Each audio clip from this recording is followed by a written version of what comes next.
Bonjour, je suis Stéphanie Tucoulet de l'ANITEC et je vais vous présenter la section qui s'intitule « Évoluer de la conception à la construction ».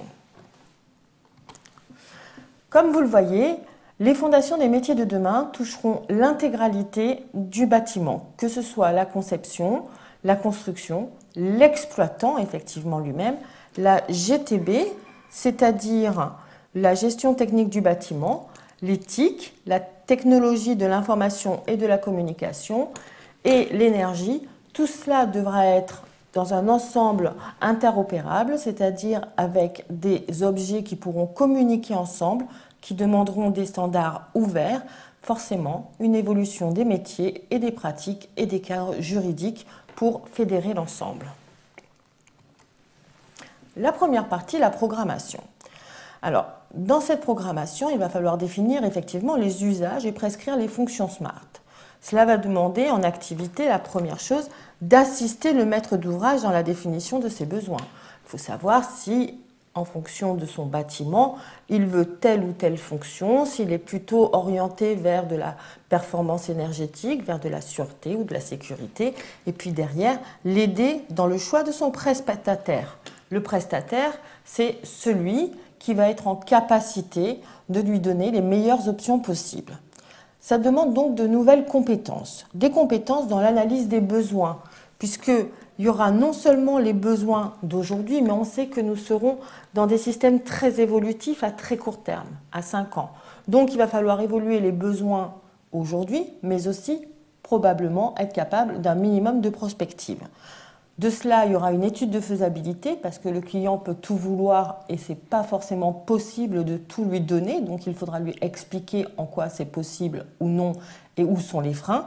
Et enfin, les relations externes. Quand je parle de relations externes, aujourd'hui, par exemple, on voit bien fleurir beaucoup de start-up qui sont des vrais laboratoires R&D avec des nouvelles missions, des nouvelles orientations, des nouvelles idées qui peuvent être intégrées et qui doivent d'ailleurs l'être, mais qui demandent du coup de nouvelles relations dans le cadre fournisseur-client. La deuxième phase est la conception. La conception, c'est le moment où on va choisir la solution intelligente. Alors, par exemple, anticiper les consommations énergétiques pour garantir la performance d'un bâtiment. On sait bien qu'on est en train de révolutionner tout ce qui est performance énergétique du bâtiment. Ça se révolutionne à 2 niveaux. Ça a été lancé par le Grenelle de l'environnement. On voit bien que pour 2020, il va falloir des bâtiments BEPOS à énergie zéro et qu'il y a même des normes avec la RT 2020 qui sont en train de sortir. Ça veut dire qu'en termes de compétences, il va y avoir plus de responsabilité parce qu'il va falloir être capable d'assumer ce que l'on va proposer comme solution et surtout ce que l'on va garantir comme solution. Et il va falloir être capable de prendre des décisions si jamais on n'atteint pas les résultats attendus.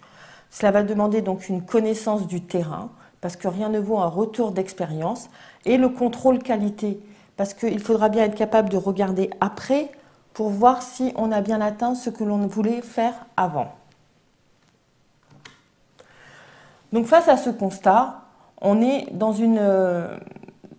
un mouvement, dans une révolution où effectivement on ne peut pas aller contre l'acceptation des nouvelles technologies. Aujourd'hui déjà, dans le bâtiment, tout le monde travaille avec un smartphone, avec des tablettes.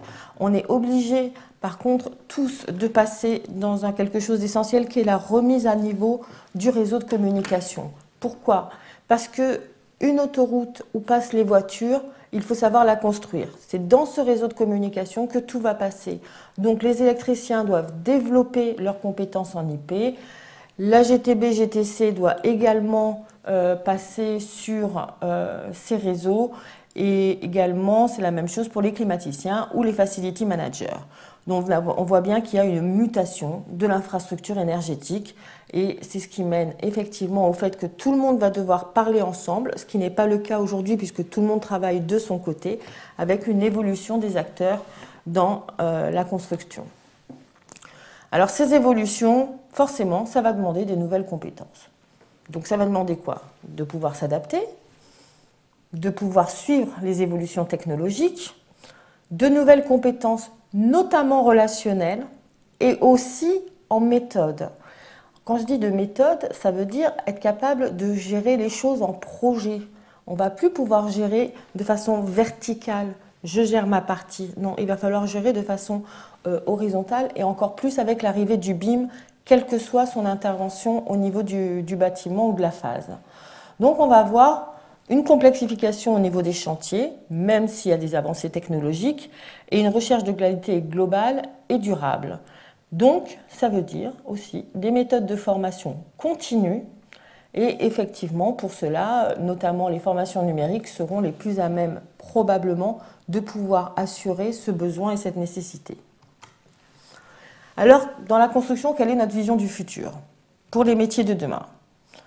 En 2018, on parlait de métiers, et en 2030, eh bien, on parlera de quoi? De discipline, de compétences et de connaissances. Le smart building réussira grâce à quoi? Grâce à l'intégration des outils numériques. Ça a commencé, mais ça va se développer forcément. La volonté de travailler autrement. Cette volonté de travailler autrement va devoir être initiée du plus haut niveau de l'entreprise jusqu'au plus technique terrain. À un travail plus collaboratif, comme cela a été expliqué précédemment, travailler ensemble, en mode projet, et une hiérarchie plus plate. Quand on dit une hiérarchie plus plate, c'est-à-dire qu'il va falloir être capable d'écouter les retours du terrain à une juste valeur et non plus uniquement le haut du panier, ce qui devra vraiment s'inspirer de ce qui reviendra du terrain. Je vous remercie beaucoup d'avoir suivi cette partie liée aux évolutions des métiers.